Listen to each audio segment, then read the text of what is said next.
আল্লাহ তাআলা বলেন কি ফাসআলু আহলা যিকরি ইন কুনতুম লা তা'লামুন। হে দুনিয়ার মানুষ, তোমরা যারা জানো না,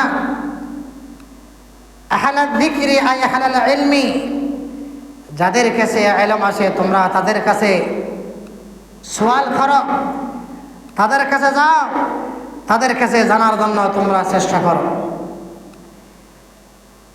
আয়াত প্রমাণ করে কি সাধারণ মানুষ যারা দিন জানে না, দিন বোঝে না, এরা দিন শিখবে হলো উলামায়ে কেরামের কাছ থেকে। সুবহানাল্লাহ, সুবহানাল্লাহ। ওমর ইবনে আব্দুল আজিজ রাহমাতুল্লাহি আলাইহি তিনি বলেছেন, যে মানুষগুলো শরীয়তের মাসালা না জেনে আমল করে, তারা আমলের চেয়ে বরবাদ বেশি করে। এই জন্য ভাই, যে কোনো বিষয়ের আগে, যে কোনো আমলের আগে আপনার সেই বিষয়ের ইলম জানা থাকা আপনার জন্য হলো জরুরি।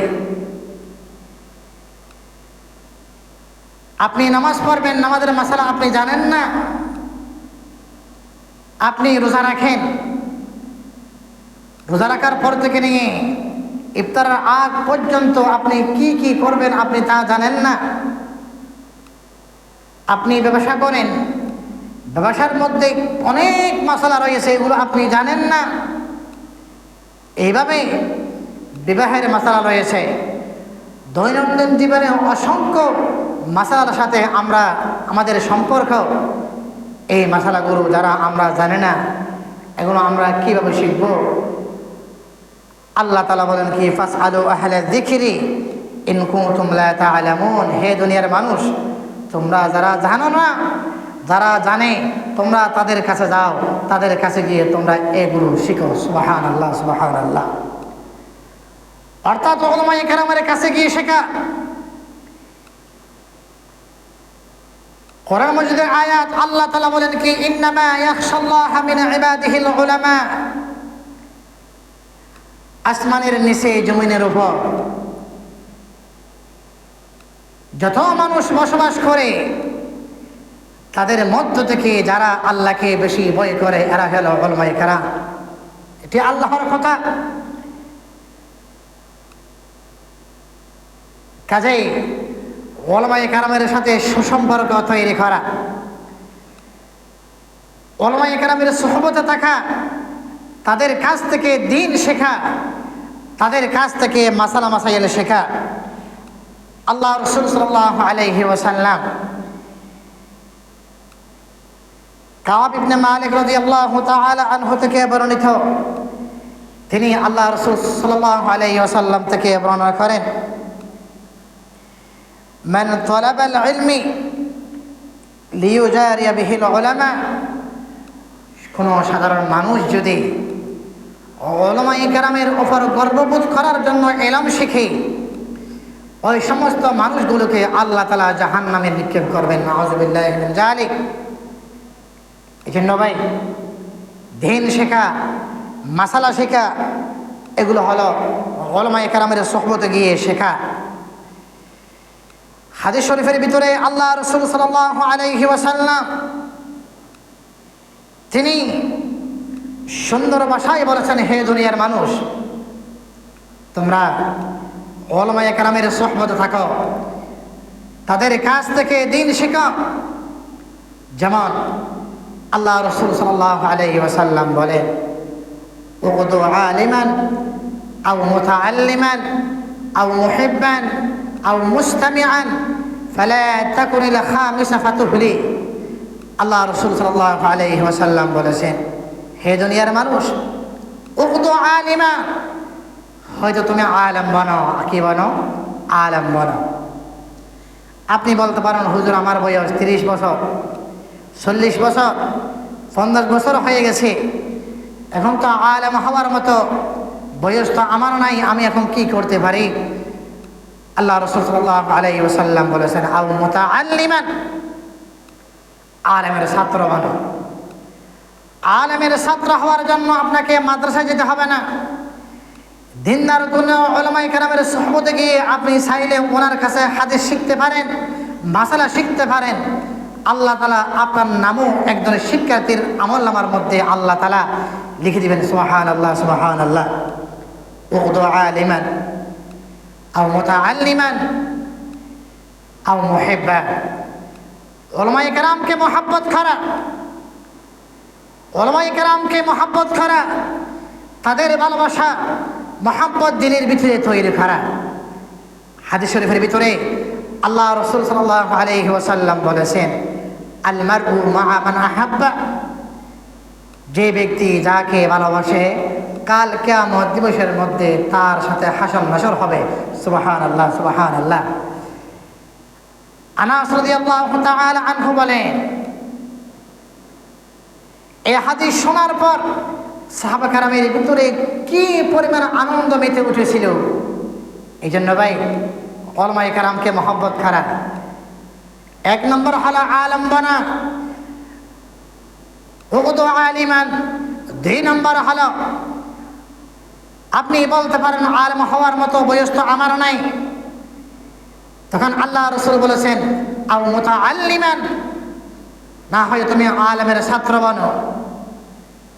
আলেমের ছাত্র হওয়ার জন্য আপনাকে কোনো মাদ্রাসায় ভর্তি হওয়া লাগবে না, কোনো দিনদার উলামায়ে কেরামের সুহবতে বসে আপনি ওনার কাছ থেকে চাইলে আপনি দিন শিখতে পারেন, তখন আপনার নামও একজন শিক্ষার্থীর কাতারের ভিতরে উঠে যাবে। সুবহানাল্লাহ, সুবহানাল্লাহ।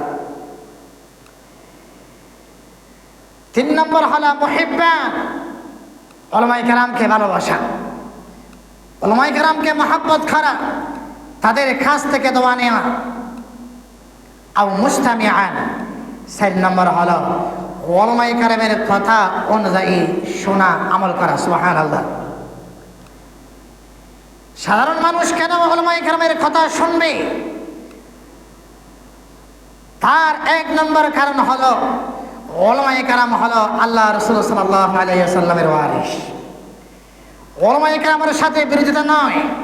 ফতোয়া আলেমগিরির মধ্যে উল্লেখ আছে, যে ব্যক্তি কোনো আলেমের সাথে বিদ্বেষ রাখে, হিংসা রাখে, মৃত্যুর সময় তার মুখ দিয়ে কলমা বের হবে না, তার মুখ দিয়ে কলমা বের হবে না, তার কুফরি অবস্থার মধ্যে তার মৃত্যু হবে। এজন্য কোনো উলামায়ে কেরামের সাথে হিংসা বিদ্বেষ রাখার অর্থই হলো তার সামনের ভবিষ্যতের জিন্দেগি হলো অন্ধকার, তার মত হবে অত্যন্ত কঠিন, তার মুখ দিয়ে সহজে কলমা বের হবে না। কারণ উলামায়ে কেরামের ইলমের ওয়ারিস, এগুলো আল্লাহ রাসূল সাল্লাল্লাহু আলাইহি ওয়াসাল্লাম থেকে এসেছে, আর আল্লাহ রাসূল স্বয়ং আল্লাহ থেকে পেয়েছে। কাজেই উলামায়ে কেরামকে মহব্বত করা, তাদের সুহবতে থাকা, তাদের কাছে যাওয়া। দেখেন, আপনি যখন জন্ম নিয়েছেন আপনার কানের মধ্যে আজান দিয়েছে হলো কে ভাই? উলামায়ে কেরাম। আপনি স্ত্রীর সাথে সঙ্গ দিতে পারেন না, আপনার আগ্দ ফরাইছে কে? কোনো মাতব্বর আগ্দ ফরাই নাই। আপনার স্ত্রীর সাথে মিলামেশা করার জন্য পরিবেশ তৈরি করে দিয়েছে একজন উলামায়ে কেরাম আগ্দর মাধ্যমে। আর আপনার যখন আবার কি হবে, মৃত্যু হবে, জানাজার খাট নিয়ে দেরি মাসালা মাসাইলের মধ্য দিয়ে আপনার দাফন কাপড় সম্পন্ন করবে কে ভাই? উলামায়ে কেরাম। এই জন্য ভাই উলামায়ে কেরামকে মহব্বত করা, উলামায়ে কেরামের সাথে থাকা, তাদের কাছ থেকে দোয়া নেয়া। আব্দুল্লাহ ইবনে আব্বাস রাদিয়াল্লাহু তাআলা আনহু বলেছেন, হে দুনিয়ার মানুষ, হে দুনিয়ার মানুষ, তোমরা যদি ফকির কোনো দিনদার আলেমের সুহবতে যাও, তোমরা তাদের কাছ থেকে দোয়া নেবে। তাদের কাছ থেকে কি নেবে? দোয়া নেবে। আপনি অসংখ্য বই প্রস্তুত পড়তে পারেন, কিন্তু বই প্রস্তুত পড়লেই আপনি আলেম হইতে পারবেন না। কাজেই আলেমের সুহবতে আসা লাগবে, ওনাদের সাথে সুসম্পর্ক কি করা ভাই? তৈরি করা। দুনিয়ার মুসলমান ভাইয়েরা আমার, আবু হুরায়রা রাদিয়াল্লাহু তাআলা আনহু থেকে বর্ণিত, আল্লাহ রাসূল সাল্লাল্লাহু আলাইহি ওয়াসাল্লাম থেকে আবু হুরায়রা বর্ণনা করেন, ইযা মাতাল ইনসান ইনকাতা আনহু আমালুহু ইল্লা মিন সালাসাতিন আল্লাহ রাসূল সাল্লাল্লাহু আলাইহি ওয়াসাল্লাম বলেন, কোন মানুষ যখন ইন্তেকাল হয়ে যায়, ইন্তেকাল হওয়ার সাথে সাথে ফেরেশতারা তার আমলনামার হাতাকে বন্ধ করে রাখেন। মৃত ব্যক্তি লাশ হয়ে ঘরের মধ্যে শুয়ে আছে, ব্যক্তি লাশ হয়ে ঘরের মধ্যে শুয়ে আছে। একটু পর জানাজা হবে, দাফন হবে। তারপরেও আবু হুরায়রা রাদিয়াল্লাহু তাআলা আনহু বলেন, ওই ব্যক্তি যদি তিনটি কাজ করে যায়, মৃত্যুর পরেও তার কবরের মধ্যে সব সময় সওয়াব জারি থাকবে। সুবহানাল্লাহ। মানুষ মারা গেল, ঘরের মধ্যে লাশ রয়ে গেল, দাফন হয়ে গেল, কাফন হয়ে গেল, আমল করার মতো শক্তি নাই। কিন্তু জীবদ্দশায় যদি এই ব্যক্তি তিনটি কাজ করতে পারে, নবী আমার আবু হুরায়রা রাদিয়াল্লাহু তাআলা আনহু বলেন, ওই ব্যক্তি মৃত হলেও তার কবরের মধ্যে সব সময় সওয়াব যেতে থাকবে।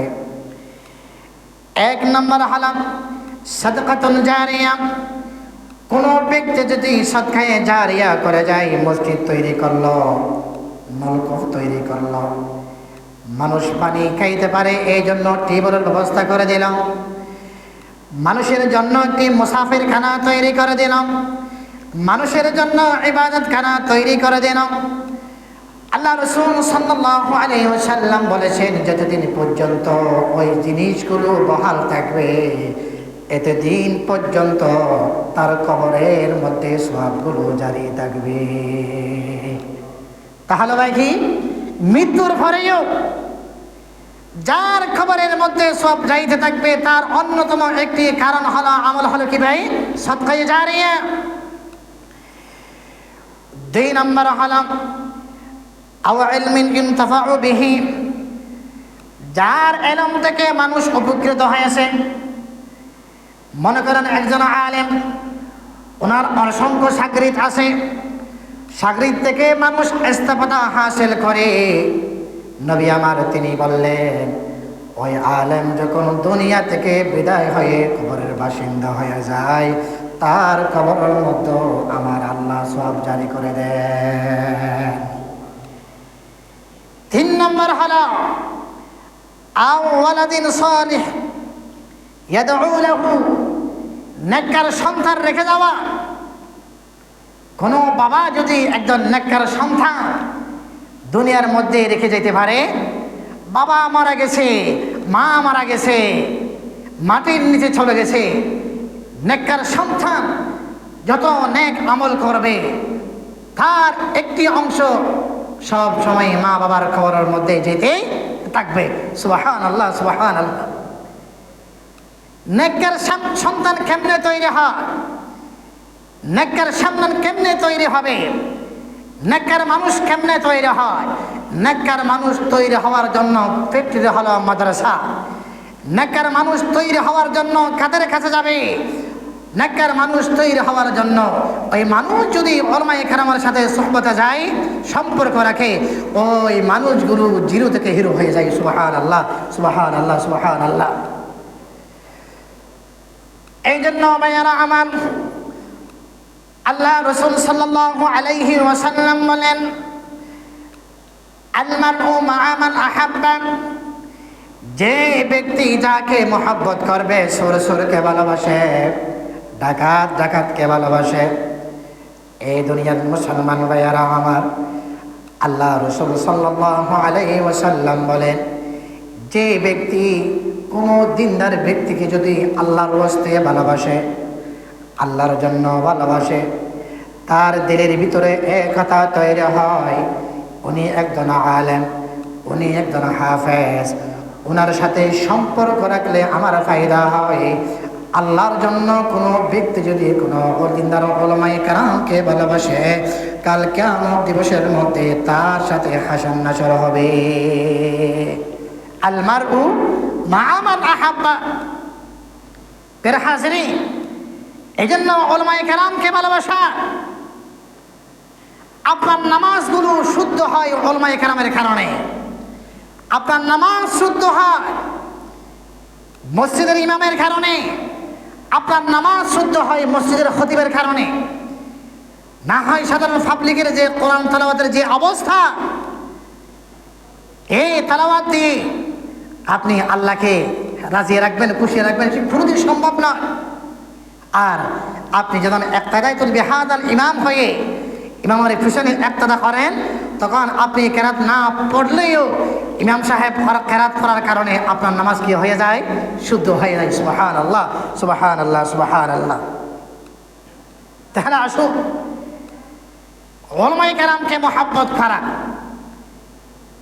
হাদিস শরীফের ভিতরে আছে, ফাকিহুন ওয়াহিদুন আশাদ্দু আলা শাইতান আলফ আবিদিন। একজন দিনদার উলামায়ে কেরাম, খেয়াল করবেন, একজন দিনদার আলেম 1000 আবেদের চেয়ে শয়তানের সাথে মোকাবেলা বেশি করতে পারে। সুবহানাল্লাহ, সুবহানাল্লাহ। শয়তান সাইডে 1000 সাধারণ পাবলিককে গুমরাহ করতে পারে। শয়তান সাইডে 1000 আবেদকে, সাধারণ মানুষ আল্লাহর ইবাদত করে, ওই সমস্ত মানুষকে চাইলে শয়তান কি করতে পারে ভাই? গুমরাহ করতে পারে। কিন্তু একজন আলেমকে, ফকিহ আলেমকে শয়তান গুমরাহ করতে পারে না। কারণ ওই আলেমের কাছে, আলেমের কি আছে ভাই? দৌলত আছে, দৌলত আছে, যার কারণে শয়তান তার সাথে মোকাবেলা করতে পারে না। দুনিয়ার মুসলমান ভাইয়ারা আমার, আবু উমামা বাহলি রাদিয়াল্লাহু তাআলা আনহু থেকে বর্ণিত, আল্লাহ রাসূল সাল্লাল্লাহু আলাইহি ওয়াসাল্লাম বললেন, হে দুনিয়ার মানুষ তোমরা শোনো। আল্লাহ রাসূল বললেন, আমার আসমানের নিচে জমিনের উপর যে উলামায়ে কেরাম আছে, এগুলো হলো তারকার মতো। রাত যখন গভীর হয়ে যায়, তারকাগুলো জিক জিক করে আলো দিতে থাকে।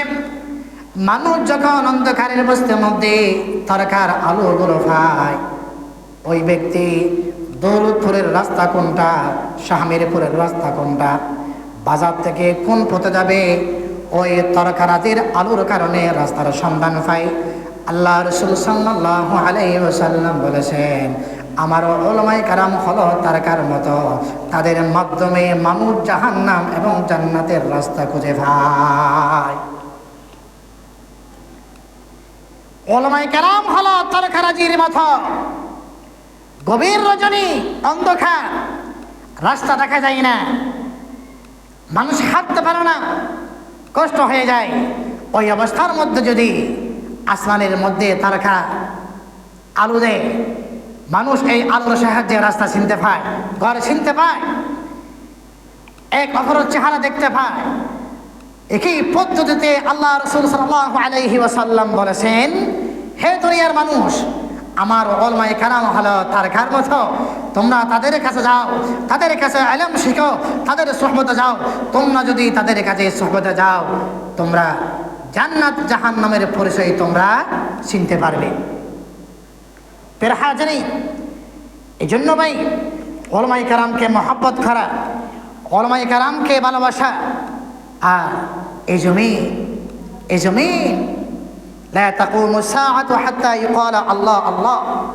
হাদিস শরীফের ভিতরে আছে, এই জমিনের মধ্যে যতক্ষণ পর্যন্ত আল্লাহ আল্লাহ বলনেওয়ালা লোক থাকবে, এতদিন পর্যন্ত কি হবে না ভাই? কিয়ামত হবে না। খেয়াল করবেন, যতদিন পর্যন্ত এই জমিনের মধ্যে লা তাকুমু সাআতু হাত্তা ইউকালা আল্লাহ আল্লাহ, আল্লাহ আল্লাহ বলনেওয়ালা লোক জমিনের মধ্যে কি থাকবে? উপস্থিত থাকবে, বিদ্যমান থাকবে, অতদিন পর্যন্ত কি হবে না? কিয়ামত হবে না। উলামায়ে কেরাম বলেছেন, আল্লাহ আল্লাহ জিকির করা, এটা হলো ইলম। এটা কি ভাই? ইলম। এই ইলম আমরা শিখি কার কাছ থেকে? উলামায়ে কেরামের কাছ থেকে। খেয়াল করেন, লা তাকুমু সাআ হাত্তা ইউকালা আল্লাহ আল্লাহ, যতদিন পর্যন্ত এই জমিনের মধ্যে আল্লাহ আল্লাহ জিকির করনেওয়ালা লোক থাকবে, এতদিন পর্যন্ত কি হবে না? কিয়ামত হবে না। উলামায়ে কেরাম বলেছেন, আল্লাহ আল্লাহ জিকির এটিও একটি ইলম। এই ইলম আমরা শিখেছি কার কাছ থেকে ভাই? উলামায়ে কেরামের কাছ থেকে। তাহলে বোঝা গেল কি, ওলামায়ে কেরাম আছে, তার অর্থই হলো এই পর্যন্ত কিয়ামত হবে না। সুবহানাল্লাহ, সুবহানাল্লাহ, সুবহান। প্যারা হাজিরিন, মালিক ইবনে দিনার একজন আল্লাহর ওলি বুজুর্গ ব্যক্তি, তার সাথে এক নাস্তিকের সাথে কি হবে? মুনাজারা হবে। নাস্তিক মালিক ইবনে দিনারকে বলে, মালিক, আমি আল্লাহকে বিশ্বাস করি না, আমি আল্লাহর অস্তিত্বকে বিশ্বাস করি না, কিয়ামতকে আমি বিশ্বাস করি না, পরকালকে আমি বিশ্বাস করি না। মালিক ইবনে দিনার তিনি বুঝাইতে লাগলেন, কুল হুয়াল্লাহু আহাদ, আল্লাহ হলেন এক, আল্লাহুস সামাদ, আল্লাহ হলো বেনিয়াস, লাম ইয়ালিদ ওয়া লাম ইউলাদ, আল্লাহর কোনো সন্তান নাই, আল্লাহর কোনো মা নাই, আল্লাহর কোনো বাপ নাই। মালিক ইবনে, খেয়াল করবেন, মালিক ইবনে দিনার নাস্তিককে বুঝাইতে লাগলো, আমার আল্লাহ হলো মহান, আমার আল্লাহ হলো মহান, আমার আল্লাহ আসমানকে কুটিবিহীন স্থির রেখেছেন। কিন্তু নাস্তিক মানতে চাই না, নাস্তিক মানতে চাই না।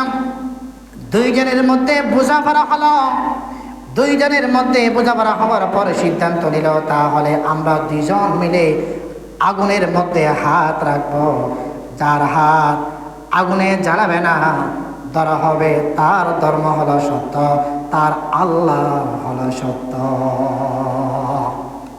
খেয়াল করেন, মালিক ইবনে দিনার নাস্তিককে বুঝাইতে লাগলো, আল্লাহ আছে, আল্লাহ আছে, আল্লাহ দেখা যায় না। যেমন আমাদের শরীরের ভিতরে রূহ আছে, আমরা দেখি না, বিশ্বাস করি, দেখি না, কি করি? বিশ্বাস করি। আমরা আমাদের মা বাবার বিবাহ দেখি নাই, কিন্তু কি করি?